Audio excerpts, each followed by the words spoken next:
मैं कमलनाथ झा शिक्षा की बात हर शनिवार की विशेष अंक में आप सभी का स्वागत करता हूं, अभिनंदन करता हूं। शिक्षकों के प्रश्नों के साथ आज हमारे बीच डॉक्टर एस सिद्धार्थ शिक्षा विभाग के अपर मुख्य सचिव उपस्थित हैं। मैं आपका स्वागत करता हूं, अभिनंदन करता हूं सर। हमारे बीच आज 5 विशिष्ट शिक्षक उपस्थित हैं। ये राष्ट्रीय शिक्षक पुरस्कार प्राप्त किया है इन्होंने 2022 में और स्वागत करता हूं, अभिनंदन करता हूं सर।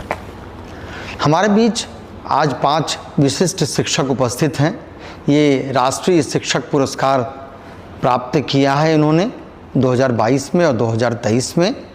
मैं इन शिक्षकों का भी हार्दिक अभिनंदन करता हूं, स्वागत करता हूं।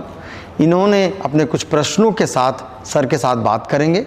अपर मुख्य सचिव महोदय का धन्यवाद हम लोगों को आमंत्रित करने के लिए। मेरा प्रश्न है सर कि सरकारी उच्च माध्यमिक विद्यालयों में अब अधिकांश स्कूल जो हाई स्कूल थे अब उच्च माध्यमिक हो गए हैं। इंटरमीडिएट की पढ़ाई अब उनमें हो रही है, किंतु बच्चों की उपस्थिति कम हो रही है, विशेष रूप से विज्ञान में।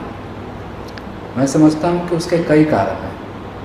एक तो सत्रारंभ देर से होना और सत्रावसान जल्दी हो जाना। दूसरा कोचिंग्स का स्कूल के टाइम में ही होना, विषय विशेष के शिक्षकों का अभाव होना और कुछ हद तक शैक्षणिक उदासीनता भी। हम लोग इस पर आदर्शवादी बातें करते रहे, किंतु व्यवहारिक रूप से विशेष रूप से विज्ञान के विद्यार्थियों को स्कूल से जोड़ने के लिए क्या किया जाना चाहिए? देखिए, आज मैं 2-3 जिलों का मैं टीचर का जो पोस्टिंग का व्यवस्था है उसको समीक्षा भी कर रहा था और मैं यही देख रहा था स्पेसिफिकली कि ऐसा कोई स्कूल छोटा तो नहीं है जहाँ पे साइंस का टीचर ना हो, मैथ्स का टीचर ना हो।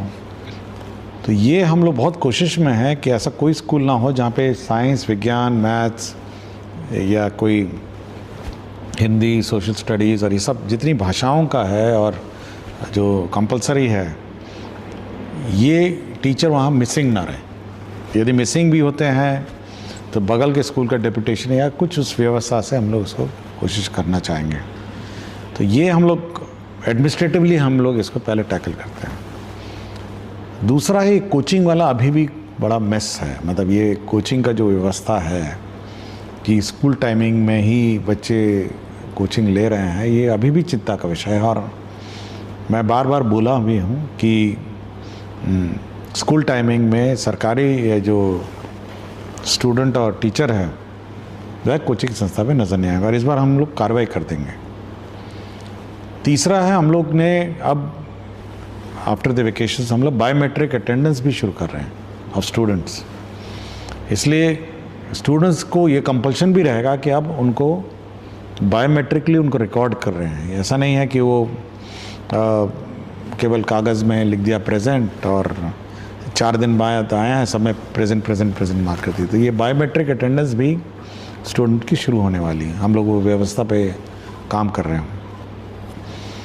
और एक तीसरा, जैसे मैंने बाकी आप सभी से सुना कि एक इनर मोटिवेशन भी टीचर का होता है जो इस पूरी व्यवस्था को ड्राइव करता है। देखिए, सरकारी व्यवस्था में हम क्या अपर मुख्य सचिव हैं, सरकारी जिसको कहते हैं सरकारी कर्मी ही हैं। मतलब स्कूल में हम नहीं पढ़ा सकते हैं, हम केवल अनुरोध कर सकते हैं, हम मोटिवेट कर सकते हैं, हम सम्मान आपको दे सकते हैं, लेकिन उस विद्यालय में पढ़ाना आपका काम है। मतलब उस किस व्यवस्था से पढ़ाते हैं और कैसे, जैसे अभी बता रहे थे कि खेल खेल के गीत गा के, तो पढ़ाना तो आपका ही है। और ये आपके इनोवेशन और आपकी लगन और आपके कर्मठता पे ये सब निर्भर है। इस पर मतलब मैं ज़्यादा कुछ मेरा कंट्रीब्यूशन नहीं हो सकता है। सर नमस्कार सर। मेरा सवाल है कि गुणवत्तापूर्ण शिक्षा तो लगातार बेहतर हो रही है, पर मेरा सवाल है कि क्या माध्यमिक स्तर पर सर कक्षा 9वीं 10वीं के बच्चों के लिए कैरियर गाइडेंस या स्किल शिक्षा के लिए भी विभाग क्या कुछ प्रयास कर रहा है ताकि ये बच्चे और बेहतर बन सकें? देखिए, इस बार हम लोग मंथली मैगजीन भी ला रहे हैं और इस पर कार्रवाई चल रही है कि एवरी मंथ स्कूल में मैगजीन भी जाए, स्कूल मैगजीन भी जाएगी। जिसमें 1 to 5 एक मैगज़ीन जाएगी, 6 to 8 एक मैगज़ीन जाएगी और 9 to 12 जो है तो तीसरी मैगज़ीन जाएगी। और इस मैगज़ीन में जो छोटे वाले हैं 1 to 5 में तो मोस्टली मैथमेटिक्स और रीडिंग है, जिसमें सभी आप जैसे टीचर से भी कंट्रीब्यूशन से वो बनेगा।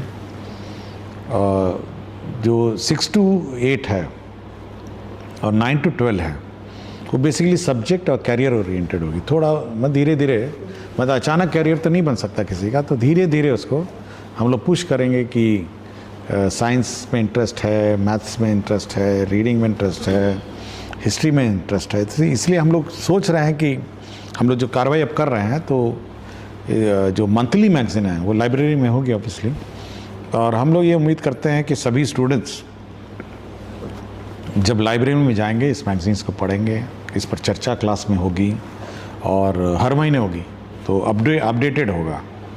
तो हम लोग का तो यही है कि ये कैरियर गाइडेंस इसी माध्यम से थोड़ा गाइड करें और उम्मीद करेंगे कि टीचर उस मैगज़ीन को पढ़ के फिर आगे उसको ट्रांसमिट करें स्टूडेंट्स को। बहुत बहुत शुक्रिया सर। द्विजेंद्र सर, आपके कुछ सवाल हो तो। आज हम लोगों को इस लायक समझे आप कि हम लोग भी कुछ शिक्षा के क्षेत्र में काम कर सकते हैं, तो इसके लिए सर आपको बहुत बहुत धन्यवाद, कोटि कोटि प्रणाम कि इतना बड़ा सम्मान पदाधिकारी के स्तर से जब से पुरस्कार मिला है, राष्ट्रीय शिक्षक पुरस्कार, तब से राज्य स्तर से लेके और जिला स्तर तक नहीं मिला था। वो सम्मान और सबसे बड़ी पदाधिकारी हमारे सर्वा शिक्षा विभाग के पदाधिकारी के समक्ष हम अपनी बात को रख रहे हैं। ये खुशी भी है और गर्व तो हमको होना चाहिए ना कि इतने शिक्षाविद के बीच में मैं बैठा हूँ और निस्वार्थ भाव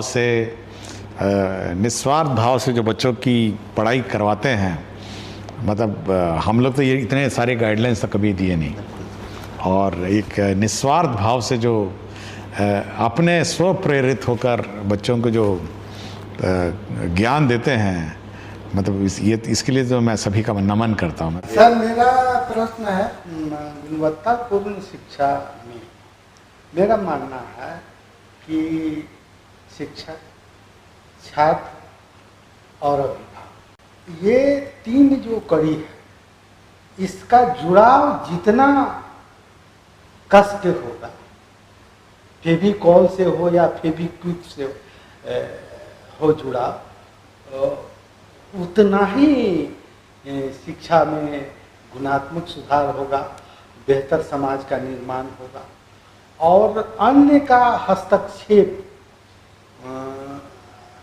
को थोड़ा कम किया जाए और इन तीनों का जुड़ाव कितना ज़्यादा हो। अभी फेविकॉल लगा हुआ है, सोल्यूशन लगा हुआ है, उसको और जो साटने वाला चीज़ है, जोड़ने वाला चीज़ है, जो छूटे नहीं, ऐसा कोई व्यवस्था है तो। देखिए, मैं मतलब आपने अन्य बताया नहीं, अगर मुझे अन्य पता चल जाता तो मैं उस व्यवस्था को हटा ही देता। तो अब अन्य क्या है ये अब स्पष्ट नहीं मुझे किया, लेकिन हमारा मानना है कि 3-4 प्रकार के 4 स्टेक होल्डर हैं। एक तो शिक्षक हैं, एक स्टूडेंट है, एक अभिभावक है और पंचायत के जनप्रतिनिधि हैं जो वहाँ पे गांव में घूमते हैं और गांव की व्यवस्था देखते हैं और ये खोजते हैं कि बच्चा कौन बाहर है अंदर है। तो ये सारी व्यवस्था मिलकर ही बनेगी। मतलब हमारा अपना मानना है कि जब तक समाज शिक्षा को अपना परम स्थान, जो वो सबसे इम्पोर्टेंट स्थान नहीं देगा, तब तक वो नहीं होगा। मतलब ये बिल्कुल नहीं है। अगर समाज सोचता है कि ऐसा ही है, स्कूल है, सरकारी कर्मी है, तब तो नहीं होगा ही। तो सभी को ये मतलब सोचना पड़ेगा कि जो शिक्षा का जो एक तो शिक्षा है सबसे इम्पोर्टेंट मतलब स्थान है, वो समाज को सोचना पड़ेगा। मुखिया जी हो, पंचायत समिति हो या जो भी और जीविका भी हो, और फिर ये जो फेविकॉल जिसकी बात करें, तीनों जुड़े हुए हैं, ये होना चाहिए। हमारी कोशिश है कि जो सरकारी व्यवस्था है, जो आपका बीईओ है और जो बाकी सरकारी कर्मी हैं, वो आपको परेशान न करें। यदि उसी को अपने अन्य बोला है तो बात अलग है। तो मेरा अपना है कि ना ही आपको उसके पास जाना पड़े और ना ही उसको आपके पास आना पड़े। मेरी ये है एक सबसे आइडियल व्यवस्था है, ना आप उसके पास जाएं ना वो आपके पास आए। आप स्वतः प्रेरित रहें, आपने रिकॉर्ड कीपिंग है, जो भी ऑनलाइन अपना कंप्यूटर है उसमें डालिए कि भाई इतना अटेंडेंस आया, इतना ये हुआ। आपकी छुट्टी चाहिए तो ऑनलाइन डाला कि ऑनलाइन अपना अप्रूवल हो। तो मेरी तो अपनी कोशिश है कि ये जो अन्य जिसको आप कह रहे हैं ना, उसको जितना दूर रखा जाए आपसे और जितना ऑनलाइन उसको करा जाए उतना मैं कोशिश कर रहा हूँ। मेरा अपना ये ऑब्जेक्टिव है। और समाज के 4 जो भाग हैं, समाज का पंचायत है और पंचायत प्रतिनिधि और सब हैं, सब लोग हैं, और शिक्षक और टीचर और स्टूडेंट है, ये सब मिल के यही मेरा अपना है। मैं इसी पे काम करता हूँ। नमस्ते सर। और सबसे पहले तो सर इस पहल के लिए आपको हृदय से आभार कि आपने हम सभी को यहाँ एकत्रित किया और आप हमारी बातों को सुन रहे हैं और उसका निवारण भी निकाल रहे हैं। तो नहीं, आप तो और कष्ट लेकर आई हैं। आप तो दिल्ली से आई हैं। तो मेरे कार्यक्रम में आप दिल्ली से छुट्टी के दौरान बेटी छोड़ के आप आई हैं, तो इसके लिए तो मुझे आपको आभार प्रकट करना चाहिए। ये आपका प्यार और सानिध्य है जिसके कारण आपने खबर किया और हम लोग ये अवसर चूकना नहीं चाहे। तो सर मेरा यही प्रश्न है कि जैसा कि हम लोग जानते हैं, मेरा विषय अंग्रेजी है, तो पहला प्रश्न तो मैं उसी से करना चाहूँगी सर कि सरकारी विद्यालय में बच्चे अंग्रेजी सीखने और बोलने में बहुत ही संघर्ष का अनुभव करते हैं सर, क्योंकि ऑप्शनल सब्जेक्ट भी कहा जाता है इसको, और अंग्रेजी चूँकि विदेशी भाषा के रूप में है तो इससे थोड़ा डरते भी हैं सर। तो सर क्या मैंने अपने स्तर से तो इंग्लिश क्लब की स्थापना की है, लेकिन सर क्या सरकारी योजना में ऐसी कोई योजना है जैसे कि हम स्पोकन इंग्लिश क्लब या फिर लैंग्वेज लैब कहकर कुछ हम लोग स्थापित कर सके विद्यालय में? देखिए 1 to 5 तो टोटली मातृभाषा ओरिएंटेड है। उर्दू है तो उर्दू है, हिंदी है तो हिंदी है, तो वो बिल्कुल 1 to 5 तो हम लोग ने कॉम्प्रोमाइज़ नहीं किया। 6 से हम लोग इसको इंट्रोड्यूस करने की कोशिश में हैं। और जो मैगज़ीन की बात करते हैं इस बार जो हम लोग करेंगे, उसमें बहुत कुछ पन्ने अंग्रेज़ी के हैं, पर इंग्लिश स्टोरीज़ हैं, इंग्लिश ग्रामर है, इंग्लिश रीडिंग है। और धीरे धीरे उसको हम लोग, जैसे हम लोग भी मैगज़ीन पढ़ते थे बचपन में, तो कुछ हिंदी के पन्ने थे, कुछ इंग्लिश के पन्ने रहते थे। तो इस बार भी हम लोगों ने इंग्लिश के पन्ने डाले हैं और धीरे धीरे हम लोग चाहते हैं कि इनको उस ओर लेके जाएं कि धीरे धीरे ओरिएंट किए जाएं। और आपके 9th 10th 11th 12th के बुक्स बाइलिंगुअल लाइब्रेरी में होंगे, बाद एक तरफ इंग्लिश होगा एक तरफ हिंदी होगा। तो जो भी हम लोग नहीं चाहते कि सब बच्चे, जिस बच्चे को भी अंग्रेज़ी मीडियम में मतलब ओरिएंट करके आगे जाना है, कुछ लोग 10th के बाद अपना पॉलिटेक्निक करते हैं, ITI करते हैं, 12th के बाद अपना, तो जिसको भी इस स्ट्रीम में आगे जाना है तो वो एक तरफ इंग्लिश पढ़ सकता है और एक तरफ हिंदी पढ़ सकता है। सेम टेक्स्ट है, कन्वर्जन है। तो उससे क्या होगा कि बच्चा, बड़ी संख्या में किताबें, छोटी संख्या में नहीं है, हम लोग चाहते, हम लोग उसको बार बार रीप्रिंट करके, क्योंकि बहुत मोटी किताबें हैं, हम लोग चाहते हैं कि बच्चे इंग्लिश और हिंदी एक साथ पढ़ें और धीरे धीरे ये ट्रांजिशन होता रहे। कोई ज़ोर ज़बरदस्ती हम लोग ये करना नहीं चाह रहे हैं, और ये उसके इंटरेस्ट की बात है, उसके मोटिवेशन की बात है। और अगर वो इंग्लिश में ही आगे जाना चाहता है तो इंग्लिश पढ़ेगा, केमिस्ट्री में फार्मूला है तो इंग्लिश में पढ़ेगा, मैथ्स का फार्मूला है तो इंग्लिश में साइड में पढ़ेगा। ये हम लोग का कोशिश है। श्रीकांत सर। प्रणाम सर। मेरा सवाल है कि सर आप बच्चों को लेकर के एवं उनकी शिक्षा को लेकर के बहुत ही अधिक संवेदनशील हैं। मेरा ये सवाल है सर कि बच्चों के व्यक्तित्व विकास के लिए आप जितने तत्पर हैं, क्या बच्चों की इम्पैथी, बच्चों में इम्पैथी का विकास हो, इसके लिए सर आपके पास कोई कार्य योजना है? देखिए, मैं हमेशा कहता हूँ, जो आज का बच्चा है ना 4 साल, 20 साल बाद यही आपके समाज का संचालक होगा। मतलब 4 साल 5 साल मतलब यही समाज में रहेगा। हम लोग तो बुजुर्ग हो जाएंगे, लेकिन समाज वही दिखेगा। अगर आज उसको ट्रैफिक नियम नहीं समझाएंगे, अगर आपको उसको सिविक सेंस नहीं समझाएंगे, तो 24 साल की उम्र में वो सिविक सेंस क्या, वो तो कुछ भी नहीं समझेगा। समाज में जो न्यूसेंस होता है ना, वो उस स्टेज से निकलता है। जैसे मैडम बता रही थी किशनगंज में लड़की और लड़कों के बीच का जो कोऑर्डिनेशन है, अगर हम ये कोऑर्डिनेशन हम लोग बचपन से उनको नहीं सिखाएंगे तो भविष्य में बहुत समस्या खड़ा कर देगा। मतलब हो सकता है वायलेंस अगेंस्ट वुमेन हो जाए। और मैं बहुत ही घोर विरोधी हूँ इस बात का, घोर विरोधी, कि कोएड स्कूल में एक क्लासरूम में लड़कियों को बैठा दीजिए, दूसरे क्लासरूम में लड़कों को बैठा दीजिए। और कभी कभी मैं मास्टर्स से पूछता हूँ, हेडमास्टर से, भाई ये क्यों बैठाएं आप? तो उनका कहना था कि लड़के बहुत बदमाशी कर रहे हैं इसलिए लड़कों को अलग बैठा दिया और लड़कियों को अलग बैठा दिया। मैंने कहा ये बताओ यार, जब ये बाहर जाएंगे समाज में या घर ही जाएंगे, ये मतलब बार बार आपका 12 घंटे तो स्कूल में नहीं है, वो तो 4-5 घंटे हैं। सिखाना आपका काम था कि भाई लड़की और लड़के समाज में एक मतलब कोऑर्डिनेशन के रूप में या कोऑर्डिनेट करके कैसे रहें। वो तो बाहर जाकर तो क्या करेगा, आप समझ सकते हैं, वो लड़की के साथ छेड़खानी कर देगा। तो ये जो शिक्षा है ना, शिक्षा, ये केवल स्कूल के इसका जो आउटकम है, इसका ये केवल वो जो घंटों से सीमित नहीं है कि सुबह 6 बजे आइए 12 बजे जाइए उसके बाद पिंड छुड़ाइए। नहीं, ये पूरा का पूरा आपके वर्तमान समाज का इफेक्ट करता है और भविष्य में भी यही आपको सामने दिखेगा। अगर 10 साल 15 साल बाद वो बोलेंगे कि देखिए मैकेनिक को काम नहीं करना आ रहा है, ये देखिए ये उजंड आदमी सब बच्चा सब है या बदमाशी कर रहा है, तो इसका मतलब उसको कोई शिक्षक 15 साल पहले उसको सिखाए नहीं, या उस समय का जो शैक्षणिक व्यवस्था है, उस शैक्षणिक व्यवस्था ने उसको इस काबिल नहीं बनाया कि वो बिहेव ठीक करे। तो एम्पैथी की बात की, एम्पैथी भी वही बात है।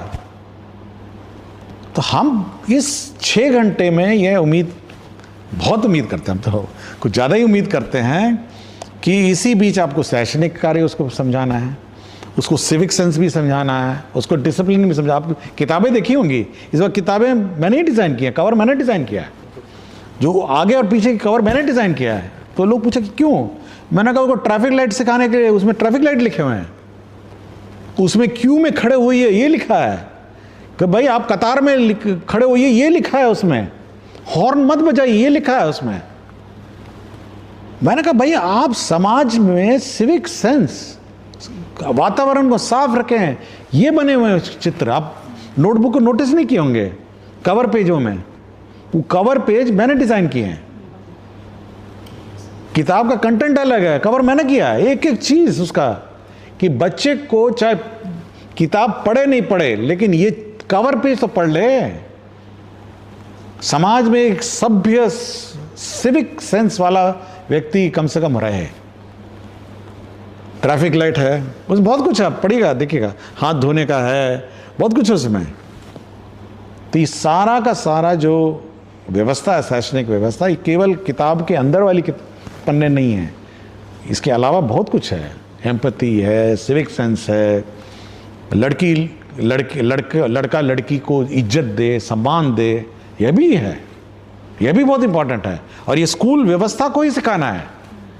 अलग लड़की को बैठा दिए, लड़के को बैठा दिए, कहे कि चलिए 12 बज गया, घंटी बजाए, जाइए आप लोग अपना जाइए। नो, ये आप ही का काम है कि समाज का हर स्टूडेंट को उसके सिविक सेंस और उसके बिहेवियर चेंज लाना, ये स्कूल का काम है।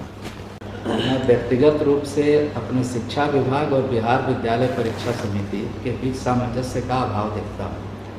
यद्यपि बिहार विद्यालय परीक्षा समिति ने परीक्षा प्रणाली को पारदर्शी बना दिया है, बावजूद कुछ कार्यों से पठन पाठन बुरी तरह प्रभावित हो रहे हैं। जैसे मैं बताना चाहूँगा, वर्ग 10 और 12 की सेंटर परीक्षाएं अक्टूबर माह में हो जाती हैं और उनकी मुख्य परीक्षा फरवरी में हो जाती है। यदि इसे दिसंबर में लिया जाता तो बच्चों को 2 अतिरिक्त माह पढ़ने के लिए मिलता।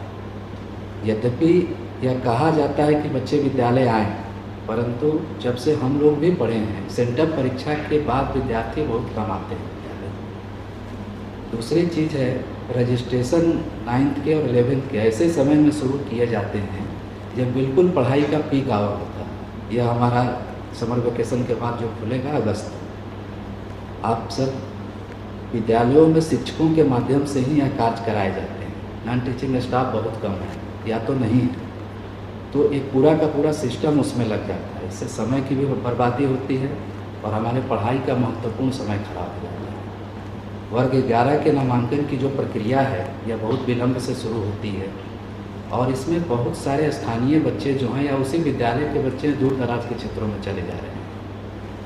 तो इसमें भी सुधार किया जा सकता है। जो बच्चे जिस स्कूल से पढ़े हैं वह उसी स्कूल में रह जाएं और जिनको जाना हो वहाँ से उनके लिए ही नामांकन की प्रक्रिया शुरू की जाए, तो इसमें सुधार की जा सकती है। देखिए, इसमें हम लोगों ने पहला वाला तो लास्ट जो प्रश्न उसको हम लोगों ने गाइडलाइन इशू किया था, आपने उसको देखा नहीं होगा, लेकिन हमने ये कहा कि जो बच्चा 10th पास कर गया वो उसी स्कूल में 11th करेगा और जिसको बाहर जाना है वो अपना जाए। ये ऑलरेडी एक स्टैंडर्ड गाइडलाइंस हैं और ये हम लोगों ने कहा कि कोई अलग से एडमिशन की प्रक्रिया नहीं स्टार्ट करें, आप सीधा उसको उसी स्कूल में 11th में पढ़ाइए और जिसको बाहर जाना है उसका टीसी दे दीजिए। तो ये हम लोगों ने पहला तो काम किया। दूसरा, ये मेरी जानकारी में नहीं था, ये जो आपने कहा टाइमिंग का और डेट्स का, मैं धन्यवाद देता हूँ कि आपने ये सब जानकारी दिया। तो हम लोग अब एग्ज़ामिनेशन बोर्ड के साथ बैठेंगे और एक कॉमन कैलेंडर हम लोग इशू करेंगे, शिक्षा विभाग और बोर्ड एक साथ इशू करेगा। आपने कहा है कि बड़ी जल्दी सेंटअप परीक्षा होता है, तो इसको ऑब्वियसली हम लोग इसको आगे पीछे करेंगे अब, और रजिस्ट्रेशन की प्रक्रिया भी ऐसी करेंगे ताकि ज़्यादा मेहनत ना लगे और मतलब और ऐसे समय हो जहाँ मतलब एक प्रक्रिया को भी सरल करने की कोशिश करेंगे। तो ये हम लोग कोशिश करेंगे, लेकिन कैलेंडर हम लोग जॉइंटली इशू करेंगे, पहले तो ये है। और 11th को हम लोग ने तो कह दिया कि भाई आप से परीक्षा बोर्ड को कि आप सीधा उसी स्कूल में आप 11th 12th तक पढ़ाई करेगा और अन्य किसी को जाना है टीसी कर दें। तो ये हम लोगों ने ऑलरेडी इशू कर दिया लास्ट में। व्यवहारिक नहीं है सर, अभी जो लिस्ट जारी हुए हैं उनमें से उस विद्यालय के बहुत सारे बच्चे बाहर चले गए। जैसे मेरे उन्होंने अप्लाई किया होगा, उन्होंने अप्लाई किया फर्स्ट ऑप्शन में डाला हुआ है।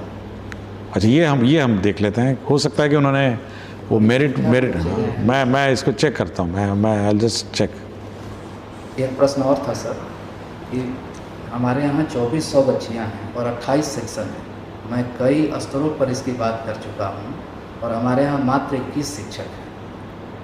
यदि गार्जियन गवर्नमेंट के तहत अभिभावकों के सहयोग से 14 शिक्षक न रखे जाते तो शायद विद्यालय की हमारी यह अच्छी व्यवस्था नहीं होती। और बहुत सारे विषयों में शिक्षकों का अभाव है। कुछ ऐसे विषय में शिक्षक विभाग के द्वारा भेज दिए गए हैं जिसकी पढ़ाई हमारे यहाँ नहीं होती। फिर पीएम श्री के तहत 6 से 8 तक अभी 300 बच्चियाँ नामांकित हैं, 400, जिनमें 7 और 8 की एक भी किताब विद्यालय को नहीं मिली है। पिछले मन की बात से शिक्षा की बात में भी मैंने क्वेश्चन भेजा हुआ था और इसको कई बार मैंने उठाया है। बच्चे बिना किताब के कैसे पढ़ेंगे, जबकि अब किताबें विभाग से ही उन्हें मिलनी है, बाजार में नहीं मिल पाती। ठीक, किताब का तो हम लोगों ने जो हम लोग का पाइपलाइन है हम लोग बीआरसी में देते हैं और रिक्विजिशन के आधार पे ये वहाँ पे उपलब्ध होता है।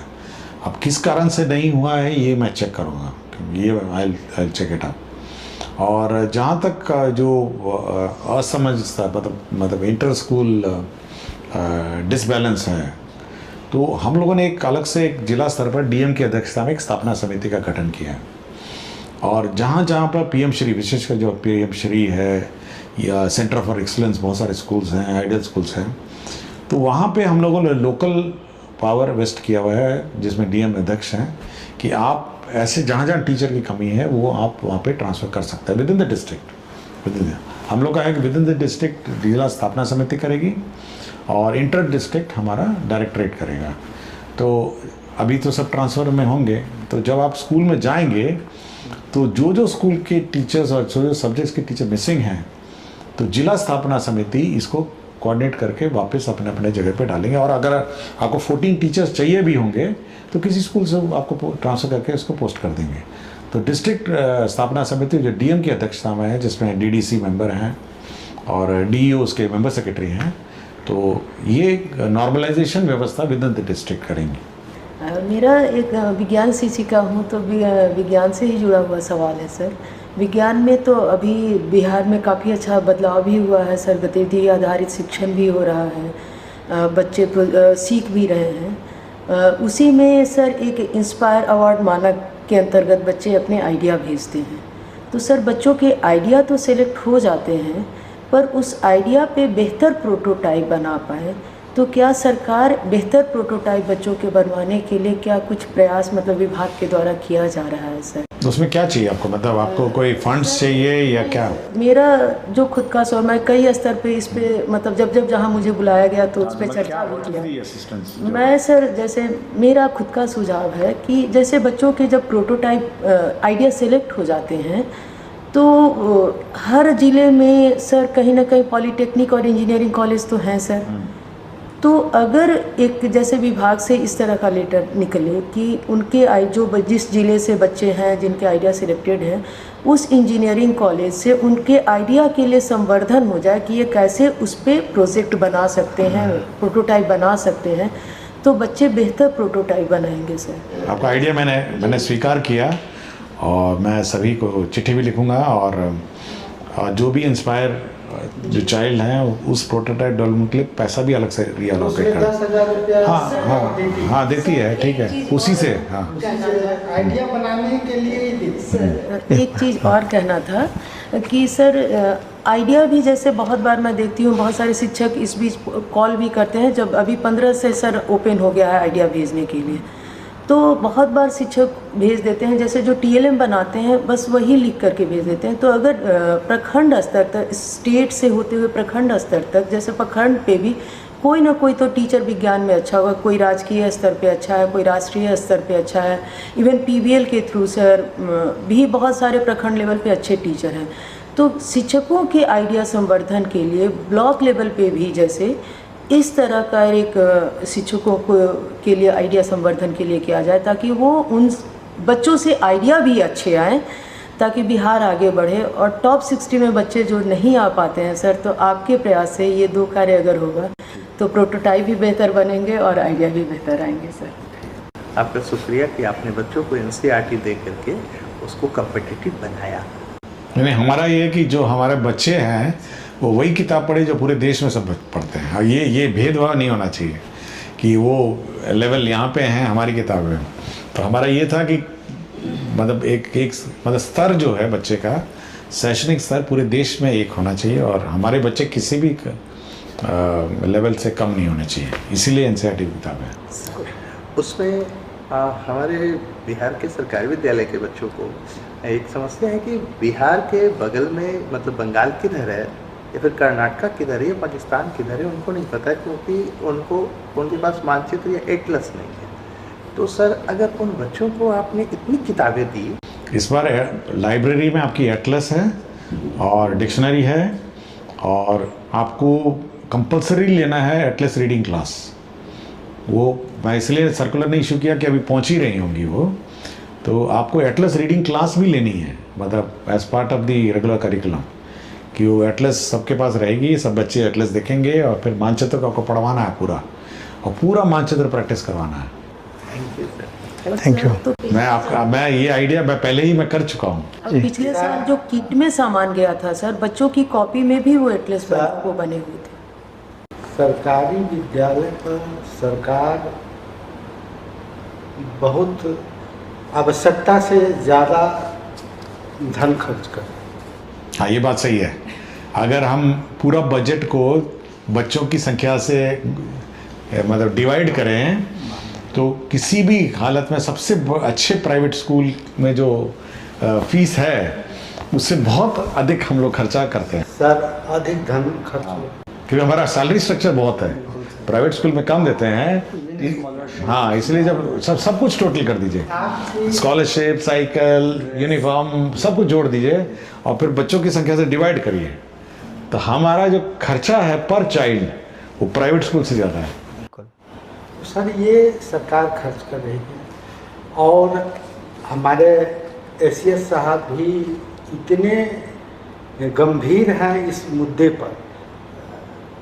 नौकरी हम भी करते हैं, एसीएस साहब भी करते हैं, वेतन उनको भी मिलता है, मुझको भी मिलता है, रिटायर उनको भी होना है, हमको भी होना है। लेकिन उनके दिल में है कि समाज के बच्चे हम जैसा बने, आप जैसा बने, ये प्रयास होने चाहिए। और उसमें अकेला सब अपना सब कुछ दाव पर लगाए हुए हैं कि हमको इस चीज़ का पालन कराना है, तो उसमें दिक्कत ये हो रही है कि सरकारी विद्यालय के प्रति इतनी भ्रांतियां फैला दी गई है अभिभावकों के बीच में कि पढ़ाई नहीं होती, वहाँ का व्यवस्था सही नहीं है।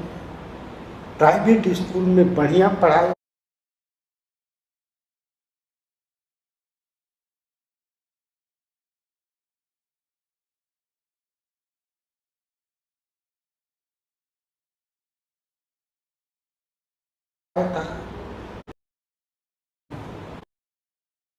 सरकारी विद्यालय के प्रति इतनी भ्रांतियां फैला दी गई है अभिभावकों के बीच में कि पढ़ाई नहीं होती, वहाँ का व्यवस्था सही नहीं है। प्राइवेट स्कूल में बढ़िया पढ़ाई होता है, प्राइवेट में पढ़ाइएगा तो आपका नाम होगा कि फलना का बेटा प्राइवेट में पढ़ता है, और सरकारी में पढ़ाए इतनी तो हर कमज़ोर हो गया सरकारी में पढ़ते। ये जो भ्रांतियाँ है, इस भ्रांतियाँ को दूर हम कैसे करें, अभिभावक को कैसे सरकारी विद्यालय से जोड़ें, इसमें हम लोग पूर्ण सफल नहीं हो पाए हैं। इसमें कैसे देखिए बहुत सारी चीज़ें इसमें। सबसे पहले तो मैंने ये भी बोला है कि जब असेंबली होगा तो इतनी तेज मतलब लाउड स्पीकर जब बजाइए कि पूरा मोहल्ला पूरा गांव जाग जाए कि यहाँ स्कूल शुरू हुआ। पहले तो वो रोज़ अभिभावक एक दिन देखेगा, सुनेगा, दूसरे दिन, तीसरे दिन अपने बच्चे को भेज देगा, ठीक है, वहाँ तक तो ठीक है। दूसरा है कि जब वो देखेगा कि बच्चा जो है घर आया है और बैठ के होमवर्क कर रहा है, तो उसको ये लगेगा कि कुछ पढ़ के तो ज़रूर आया है और कुछ पढ़ने, कल उसको क्लास है इसका, और नहीं पढ़ के जाएगा तो ये बिल्कुल पता नहीं क्या हो जाएगा। तो उसको ये भी फीलिंग होती है कि बहुत सारे अभिभावक को पता भी नहीं है कि कैसे पढ़ाई हो रही है, लेकिन वो देख रहा होगा कि मेरा बेटा बैठ के पढ़ रहा है और कुछ किताब खोला है, लिख रहा है कुछ। तो ये भी बहुत इंपॉर्टेंट चीज़ है। इसलिए मैं बार बार बोलता हूँ होमवर्क दीजिए और होमवर्क का इवैल्यूएशन करिए, और अगर उसको लग नहीं रहा है पेरेंट्स को कि कुछ पढ़ी नहीं रहा है, आया घर में ऐसे घूम रहा है, वेला घूम रहा है, तो उसको बड़ा हल्का लग रहा होगा स्कूल की, कुछ पढ़ाई नहीं लगता हुआ है और वैसे ही टाइम पास कर रहा सब। तो बहुत कुछ देखता है, आपका नोटबुक देखता है बच्चे का कि बच्चा नोटबुक में क्या लिखा है। कभी कभी बड़ा दुख होता है, मैं अपने ऑफिसर्स के बैठक में करता हूँ, कल भी मेरी बैठक हुई टीचर्स ट्रेनिंग के बारे में समीक्षा हो रही थी कि टीचर्स को कैसे ट्रेनिंग किया जाए। तो मैंने कहा कि भाई ऐसा कैसे हो जाता है कि इतना ट्रेनिंग देने के बाद भी वो स्टूडेंट जो है एक पन्ने पे इंग्लिश है, एक पन्ने में हिंदी है, एक पन्ने में मैथ्स है, एक ही नोटबुक में, और टीचर वहाँ पढ़ा रहा है मैथ्स और यहाँ पे हिंदी का पन्ना खोल के बैठा है। कल बहुत दुखी था मैं। कल मैं पूरा टीचर्स ट्रेनिंग की समीक्षा की कि कैसे टीचर ट्रेनिंग होगा, क्या है, इस करिकुलम को सुधारा जाए। अभी नए डायरेक्टर एसीईआरटी नए ज्वाइन भी किए इसी चक्कर में। तो मेरा बहुत ही कंसर्न है कि अभिभावक बहुत कुछ चीज़ देखता है, उसको सरकारी गैर सरकारी प्राइवेट से कोई लेना देने, और ज़्यादा टाई वाई और बूट से भी उसको लेना देना है। जब वो देखेगा, देखिए यूपीएससी में बहुत सारे लोग हैं सरकारी स्कूल से ही आए हैं, बड़े नौकरी में सरकारी स्कूल से आए, सब प्राइवेट से थोड़ा ना आए, हाँ सब आए। लेकिन जब वो पेरेंट देखता है कि मेरा बच्चे का नोटबुक सब ठीक है, वो सब बहुत डिसिप्लिन में है, बिल्कुल जिल्द चढ़ाए हुए है, बैठ के लिख रहा है और प्रैक्टिस कर रहा है कि कल एग्ज़ाम है, तो तो कड़ाई तो आपको स्कूल में भी करनी पड़ेगी ना। यही स्कूल में उसको छोड़ दीजिएगा और कुछ भी वो करता रहे तो घर जाके उसको बोलेगा ये तो टाइम पास करके आता है। कभी कभी तो मैंने बच्चे देखे हैं कि स्कूल आता है अपने सिस्टर का किताब ले आता है, कभी किसी का किताब ले आता है, ऐसे ही मतलब भर लिया कि कुछ किताबें ले जाते हैं। हाँ, कुछ रैंडमली ले जाते हैं। मैं पूछा ये किसकी किताब है, तो बोला मेरी बड़ी बहन की किताब। मैंने कहा तुम क्यों लाया? बोला कि मैं भूल गया इसलिए मैं ले आया कुछ किताब। तो बहुत सारी चीज़ें हैं। अगर आप मतलब आपका आउटपुट क्या है अंतगत, उसकी किताब, उसकी शिक्षा, यही है ना, यही उसका आउटपुट है आपका, वही मापदंड है। तो पेरेंट वो सब देखता है, घर में वो सब देखता है, बहुत ऑब्जर्व करता है कि स्कूल से वो क्या सीख के आया है। आपको नहीं लगता होगा लेकिन सब देखता है, और इसको ये पता है कि ये पढ़ रहा है या टाइम पास कर रहा है, ये भी पता है इसको। तो ये थोड़ा हम लोग को बहुत ही इंश्योर करना पड़ेगा कि बच्चा पढ़े, उसका होमवर्क हो, उसका क्लास वर्क हो। और इस बार की जो ट्रेनिंग व्यवस्था है उसमें हम लोगों ने बहुत स्ट्रिक्ट कर दिया है कि भाई हम लोग इवैल्यूएशन करेंगे कि वास्तव में वो टीचर जाके जो बोला है वो पढ़ाया या नहीं पढ़ाया। मतलब हम पढ़ा रहे हैं कि भाई कैसे पढ़ाना है और अपने मर्जी से अपना टाइम पास करा, नहीं हो सकता ना। तो ये थोड़ा हम लोग को कमी है। प्राइवेट स्कूल में तो अब क्या होता है टिप्पणी नहीं करूँगा, बट हम लोग की अपनी व्यवस्था सुधारनी चाहिए। सर, आपकी बातों को कनेक्ट करते हुए मैं बोलना चाहूँगी कि मैंने अपने विद्यालय में छात्राओं को नोट कॉपी बनवाया हुआ है इंग्लिश का, जिसमें क्लास में फर्स्ट सेशन स्टार्ट होते साथ मैं उन लोगों का इंग्लिश का नोट्स बनवाती हूँ, और प्रॉपर उन लोगों का इंग्लिश कॉपी अलग रहता है जिसमें उन लोगों का सारा नोट्स पूरे वर्ष भर का एक में है। तो ये हम लोगों के द्वारा किया हुआ कार्य है, किसी विभाग से आदेश नहीं है, स्व इच्छा है सर। सर, जैसा कि हम लोग जानते हैं कि बिहार में प्रतिभाओं की कमी नहीं है। हमारे बिहार में बहुत प्रतिभाएं हैं और सरकारी स्कूल में जितनी सुविधाएं अब दी जा रही है ये बहुत बड़ी बात है सर, और इसमें आपकी बहुत बड़ी पहल है, इसके लिए आप धन्यवाद के पात्र हैं। तो सर, मैं ये पूछना चाह रही हूँ, जैसे हम लोग ओलंपियाड में बच्चों को बैठाते हैं, NST वाले एग्ज़ाम में बैठाते हैं, ठीक है, और सरकारी स्कूल की तैयारियां बच्चों को करवाना चाहते हैं। जैसा कि मैंने देखा है कि 11th करने के बाद या 12th करने के बाद या 10th करने के बाद ही बच्चे चाहते हैं कि वो प्रॉपर किसी कैरियर को चुने, कैरियर में जाए आगे। तो उसके लिए वो लोग फिर आते हैं हम लोगों के पास कि मैम कहाँ जाना रहेगा। मतलब समझिए जिनके अभिभावक के पास थोड़ा पैसा है तो वो बाहर जाने का सोचते हैं, जिनके पास नहीं है तो वो फिर मन महसूस के रह जाते हैं। तो क्या सर कुछ ऐसा प्लान किया जा सकता है कि बच्चों के लिए हर ब्लॉक में एक रिसोर्स सेंटर डेवलप किया जाए, जहाँ की उन लोगों को कॉम्पिटिटिव एग्ज़ाम्स की तैयारी करवाई जाए, डिजिटली इक्विप्ड हो, हर संसाधन हो और अच्छे टीचर्स हो, जिससे कि वो लोग बाहर ना जाकर अपने कंपटीशन की तैयारी अपने ही क्षेत्र में कर सकें। क्या ऐसा कुछ करवाया जा सकता है सर? ये आइडिया अच्छा है, इसका मैं सोचूंगा इसका कि ब्लॉक स्तर पर एक मतलब कंपटीशन का सेंटर रखे, फिर हम लोग टीचर्स का मतलब मांगेंगे कौन कौन टीचर पढ़ाने के लिए इच्छुक हैं, इंटरव्यू लेके उन टीचर्स को उस ब्लॉक में डालें। मतलब वो एक स्कूल ना हो बट कंपटीशन सेंटर हो। और लेकिन वही है कि बच्चे गांव से कैसे आएंगे ये मुझे नहीं समझ में आ रहा है, क्योंकि बहुत दूर से आना पड़ेगा उस ब्लॉक हेडक्वार्टर में। सर उसमें अभी इसको वीकेंड के या फिर वैसे बच्चों को ट्रांसफ़र करना पड़ेगा हमको ब्लॉक। हॉस्टल वगैरह कुछ बनवाने। सर हमारी योजना चल रही कस्तूरबा गांधी बालिका विद्यालय और सुभाष चंद्र बोस बालकों के लिए भी आवासीय विद्यालय, तो इसमें आवासीय रखना पड़ेगा। तो इसमें जो मेधावी छात्र हाँ, उसको आवासीय रखना पड़ेगा। तो ऊपर 30 के तर्ज पर ही होता है। और अभी जो हम रख रहे हैं कस्तूरबा में, तो बच्चे गार्जियन 2 दिन रखते हैं फिर ले जाते हैं, 4 दिन रखते हैं फिर ले जाते हैं, ये समस्या है। लेकिन मेधावी छात्रों को इंफ्रास्ट्रक्चर वही रहेगा कि टीचर उसमें वही रहेंगे। कुछ टीचर के विषय की मदद की जरूरत होगी तो अलग से दिया जाएगा। सर मैंने देखा, और मेधावी छात्रों का जो गरीब हैं और मेधावी हैं उनको अवसर मिल जाएगा। अभी भोजन किसी की समस्या नहीं है।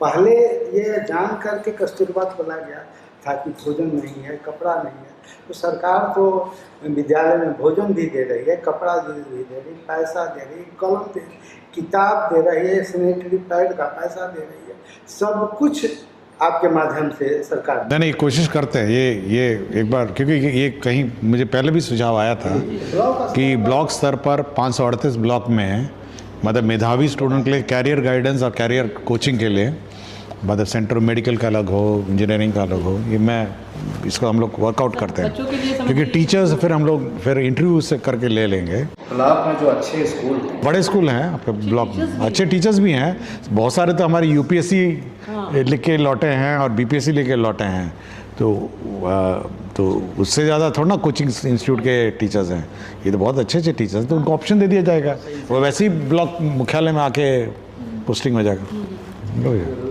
ट्रेनिंग के लिए आपने बहुत बेहतरीन शेड्यूल बनाया जो एससीईआरटी करा रही है डाइट, और बहुत टाइट शेड्यूल्ड है। मैंने देखा से पूरा प्रिंसिपल सर गेट पे खड़े हैं, 1 मिनट में कोई डिले नहीं, और बहुत मज़ा आया पढ़ने में। नए नए विषय हैं जो हमारे बहुत काम के हैं, लेकिन सर उसमें एक सुधार की ज़रूरत है। कोई टॉपिक ऐसा है सर जिसको 2 या 2.5 सेशन की ज़रूरत है, कोई एक सेशन में उनको समाप्त करना पड़ता है, बहुत फास्ट। देखिए ट्रेनिंग का मेरा अपना अलग नज़रिया है। ट्रेनिंग का मेरा नज़रिया है कि हम लोग को ट्रेनिंग इंस्टीट्यूट में ट्रेनिंग सब्जेक्ट ट्रेनिंग नहीं देना चाहिए। वो यूट्यूब में है, अपना देखिए, ऑनलाइन देखिए, पढ़िए, अपना करिए। हमारा ये है कि ट्रेनिंग स्कूल्स में कैसे पढ़ाना है इस पर ट्रेनिंग होना चाहिए, क्योंकि वही मिसिंग है, मतलब वही गड़बड़ा रहा है, मतलब जो है कि स्कूल में कैसे मतलब में होमवर्क देना है, क्लास वर्क देना है, स्टूडेंट को कैसे अट्रैक्ट करना है, स्कूल का संचालन कैसे करना है, क्लासरूम का संचालन कैसे करना है, पीटीए कैसे करना है। तो हम लोग ये इस बार फोकस कर रहे हैं नॉट ऑन द सब्जेक्ट, हम लोग चाह रहे हैं कि आपका ये स्कूल का संचालन और स्कूल में जो प्रक्रिया है इस पे ज़्यादा फोकस करेंगे।